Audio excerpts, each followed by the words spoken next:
Hey everyone, it's Ori here with a quick warning about this episode. I had some consistent mic issues that I was not able to fix in the editing process. I was able to mitigate them slightly, but the audio quality in this episode is going to be kinda not that great, I'm gonna be honest. I do apologize to you all, and I still hope you managed to enjoy this episode because I had a lot of fun recording this one. Thank you all so much for your understanding. Please enjoy.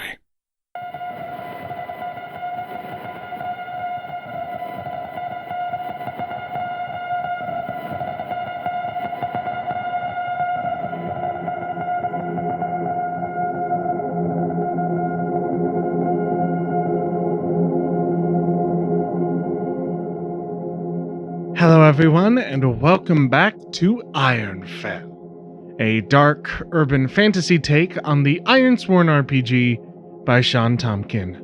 On the last episode, we were introduced to the world of Ironfell, a post-apocalyptic amalgamation of the real world and the world of the fairies, as well as our player character, Trinity Ignatov, a Russian immigrant mutated by the collision between the two worlds, with the ability to see magic through a third eye on her forehead.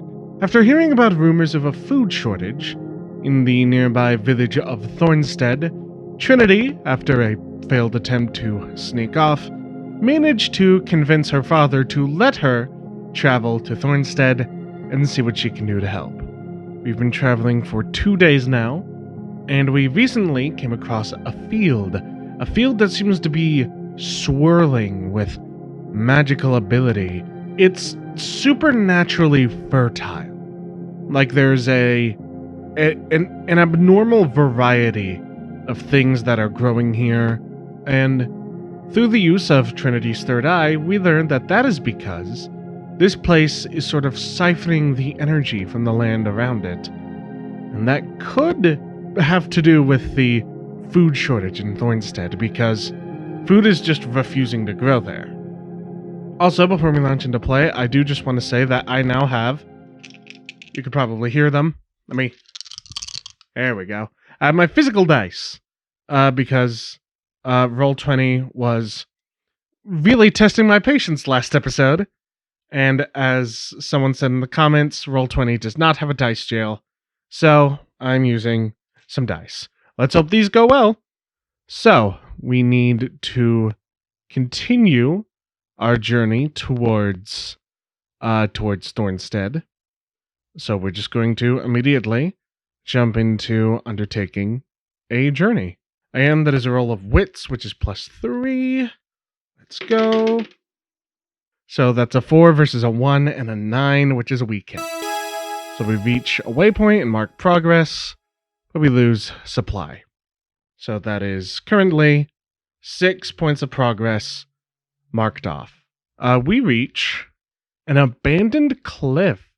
So I think as we are traveling through this field, which I have put in my notes as the battery field, and that is also how Trinity has put it, because to her, batteries are just this weird, strange thing. We lose supplies because we have to go around the cliff to reach what is below. So that costs us an extra day. I think we should go ahead and resupply. Also wits. Hell yeah. Not bad. That's a weak hit. So, take up to 2 supply, but suffer -1 momentum for each. I'm just gonna go up to 4 supply, which brings our momentum down to 4. So, yeah, there's not much down here. Probably because this is... because it's near the battery field, so this place doesn't have much food growing around it. Let's undertake another journey. Oh, sick. That's a full hit.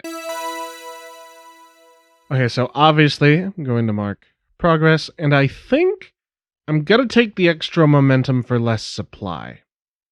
Just because I really want to have momentum, because I do not trust my dice. Though that was a pretty good roll.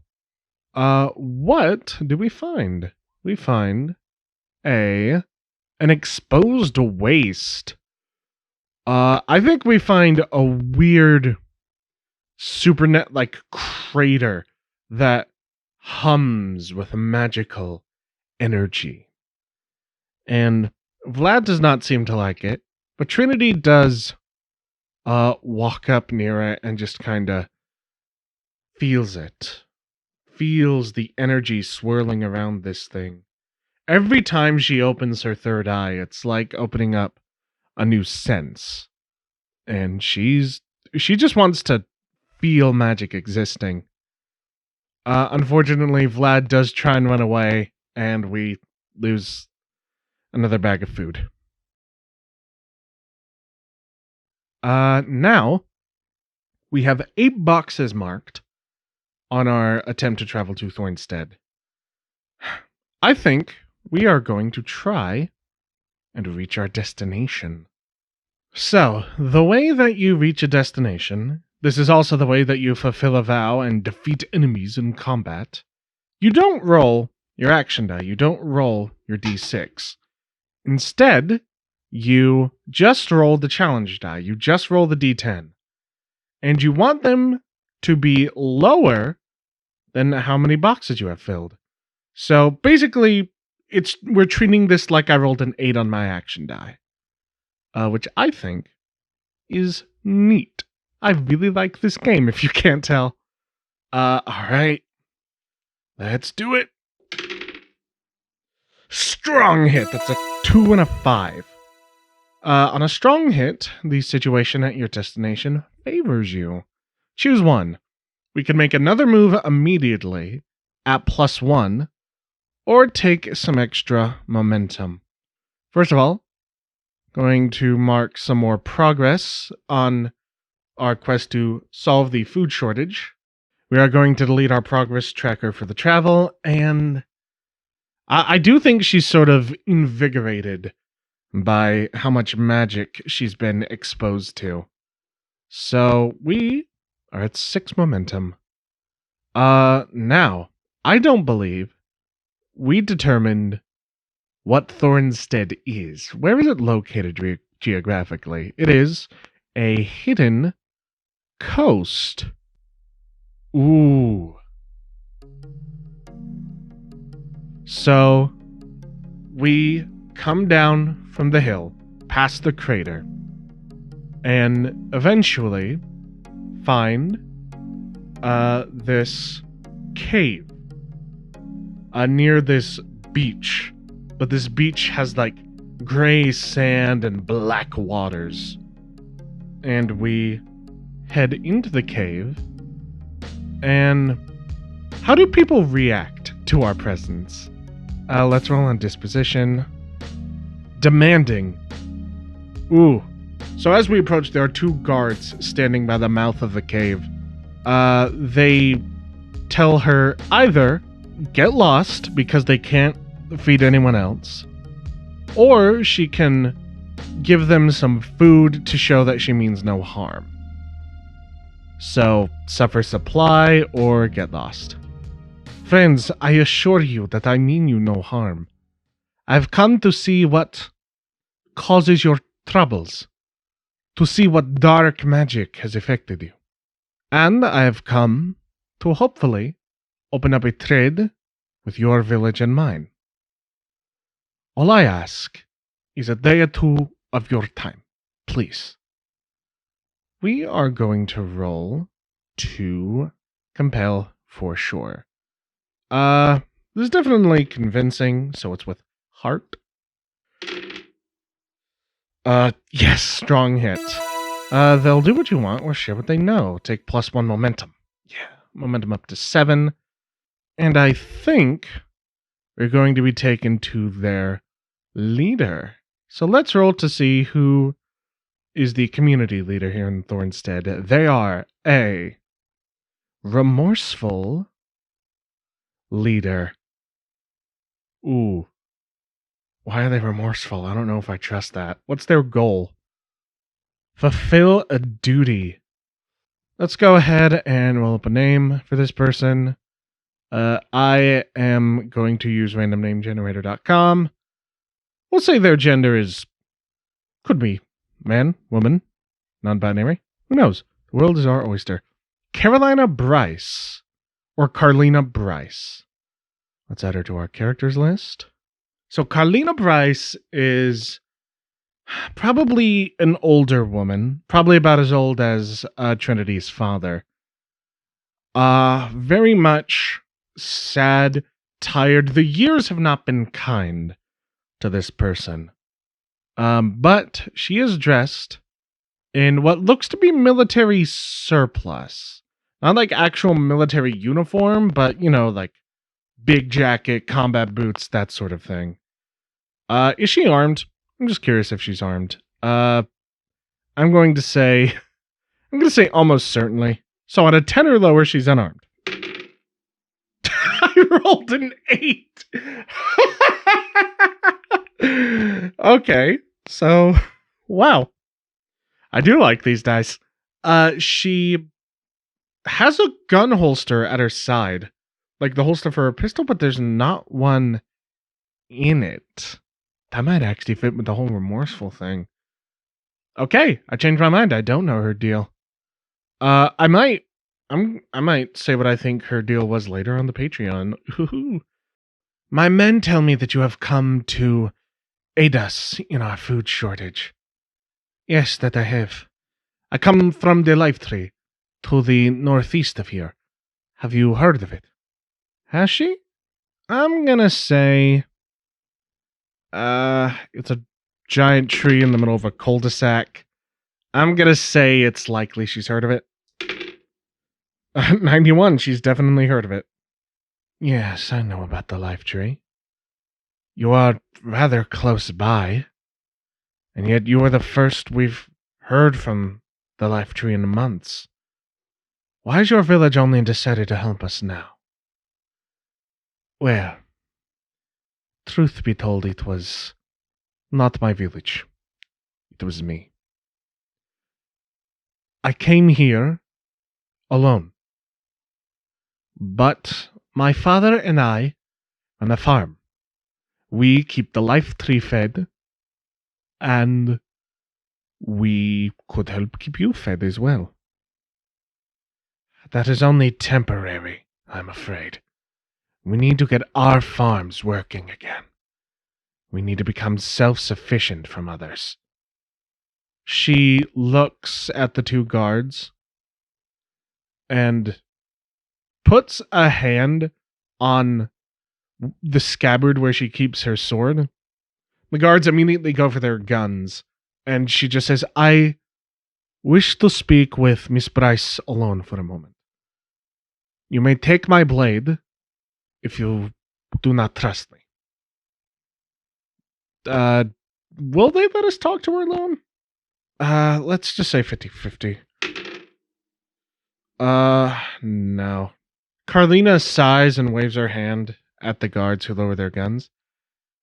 You're young. I could tell that you're new to this whole thing. Let me give you some pointers. Grabbing your sword during a negotiation is generally a bad sign. Trinity sighs. My father is quite overprotective. I have not gotten out much, I'm afraid. I simply wish to demonstrate how I could help. Privately. But... looks at the guards. I'm afraid that unless you are willing to take a chance, the best we can do is a business relationship.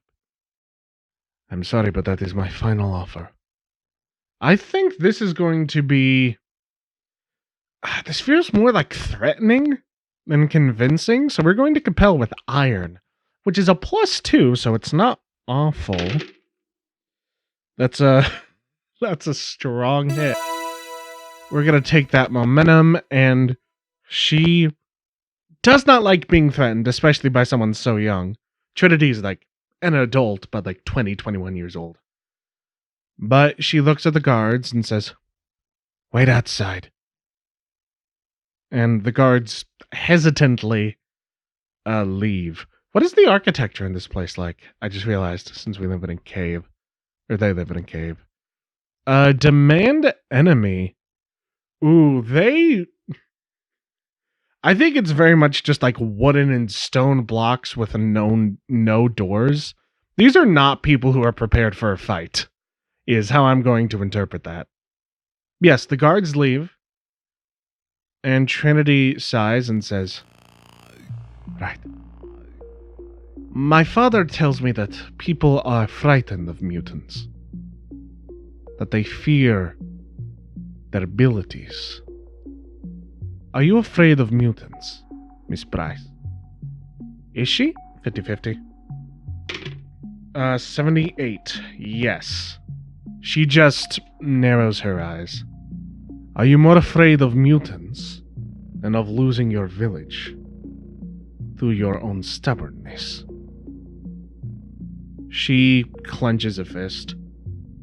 What is the point you are trying to make? Trinity reaches up, pulls back her bandana, lets her third eye open. This time a much less strained effort on the eye.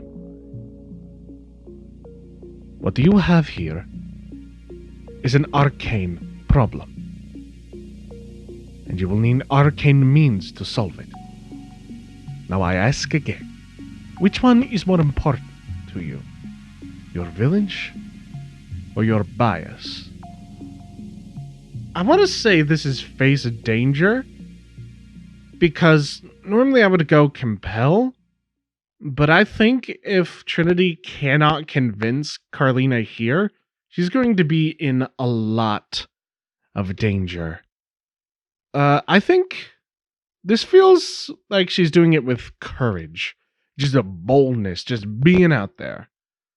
So this is going to be with heart, which is a +2. Oh my god. Okay, well, I rolled a total of 3. One of the die was a 1, which isn't bad. The other was a 5.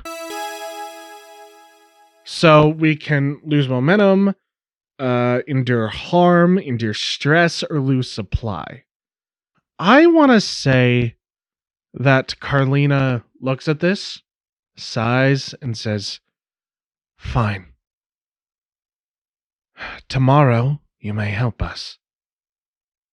I will show you where our crops are, and I expect results. But you will not be allowed within the walls of Thornstead. You are not one of us, mutant, and you would do well to remember that." And I think that straight up just hatred and bigotry does cause her to suffer from stress. So she loses a point of spirit, and now we have to roll on spirit. That is a... Ooh, that's a critical success. Nice. I rolled 2 1s and a total of 4, so that's a critical success. So we can either regain that spirit in exchange for momentum, or embrace the darkness. Take +1 momentum. I'm going to embrace the darkness, so take some extra momentum. And I'm also, because it was a critical, going to go back up to 5 spirit. I get both benefits, because that's a crit, baby. So Carlina says this, reminding Trinity that she is not one of them, strongly implying that Trinity is straight up not human. And Trinity just looks up and smiles. "I will speak with you in the morning, Miss Bryce. I look forward to our partnership." And she leaves. And will spend the rest of the night in her tent, just outside of the walls of Thornstead.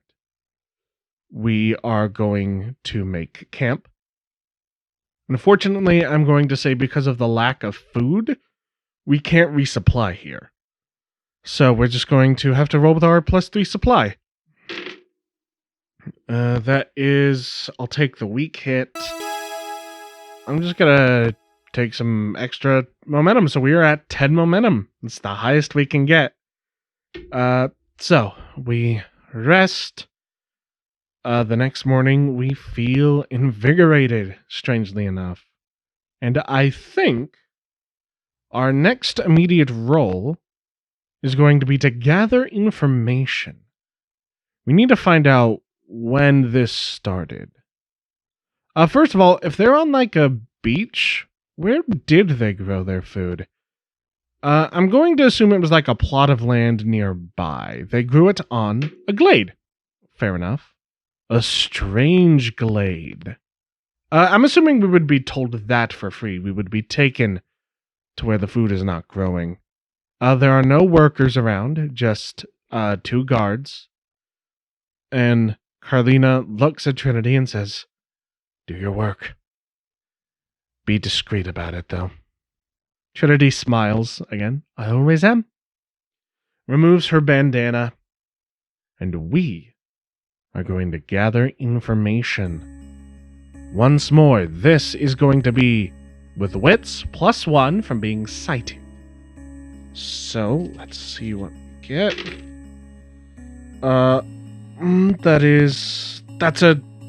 That's a 10 versus a 2 and a 9. We get a very clear path ahead of us. So, we find what is causing this. Or no, we know what's causing it. We find a way that we can definitively stop it. How do we have to stop this? Demand? Opportunity. So Trinity removes her bandana, stands in the middle of the abandoned, barren crops, and just closes her eye, leaving the third eye open. And after 10 minutes of total silence, she opens her other 2 eyes, covers up her bandana. "I found a problem here. It is greed." She points up towards up northeast, like slightly northeast. "Up there, I found a field. It seemed unnaturally prosperous. It was siphoning the fertility from the land around it. I see now that there are spirits in that land. Greedy creatures. I will deal with them. It will be a few days' journey, but I will see that it is dealt with. We are going to mark progress. We have 6 progress on this bad boy. And I think... What is Trinity's reaction to that? I think she's very much like rolling her eyes, because, you know, even though the world's been like this for so long, it's still hard for a person to accept that spirits and fairies are real, even if they saw it before them, and have intentionally been isolating themselves. Fine. As long as it gets our food growing. I will return in, by my estimation, 4 days' time. Hopefully, your crop should be growing by then." "Hopefully?" "Yes, definitely. They will almost certainly be growing by then. And we are going to head back to the battery fields. But we're not going the way we came. So, from the battery fields, we went southwest to the cliff, and then directly south. I want to see what's just south of the battery field, see if that's a place that has also been affected. So we're going to head 1 hex northeast. What do we find there? An inaccessible hovel. We find just a weird house, like a shack in the middle of the woods that appears to have been sealed off with concrete. Strangely. Does this place seem to have been affected by whatever's happening in the battery fields? I'm gonna say it's likely. 16, no. Ooh. There is a small, tiny garden growing here against all odds. Trinity's eyes narrow. And she, I think, is going to look for a way into the hovel. We are going to... This is definitely going to be to secure an advantage. It's going to be with observation, so with wits. Lucky. I'm going to burn momentum to make that a strong hit, because I rolled a 6 against a 6 and a 9. Nice! Oh, we can only make it a weak hit. Okay, well, that's better than failure. So we don't gain much of an advantage, but we gain momentum. So I think we find a weak spot in the construction of this place. Like a few missing boards. And I think we hear on the other side snoring. Very loud. Very, very loud. And so we are going to roll to enter the fray. So this is basically an initiative roll, because I think from this, the spirits of the battery fields did not just start siphoning energy for no reason. They did it for someone. They did it for a witch. So, first of all, we need to set the rank of this witch. I'm going to say she is dangerous. And we need to roll to try and be in control. Oh, this is probably going to be with Shadow, which I have 1 point in, unfortunately. But let's roll. Oh. God damn it, that's a critical fail. So, we are at a disadvantage. We're at a huge disadvantage. So I'm going to roll on pay the price, and whatever that is, we're going to double it. It is stressful. Okay, so we're going to endure stress, and I'm going to take a -1. So we're just going to roll with, I mean, it's still going to be a 3, but it's not great. Okay, that's a strong hit. We're going to lose momentum as we shake it off, because as we kick this door down, we see that this small shack is filled, like covered with these scribblings, like just carved into the sides, these ancient strange words that we cannot recognize.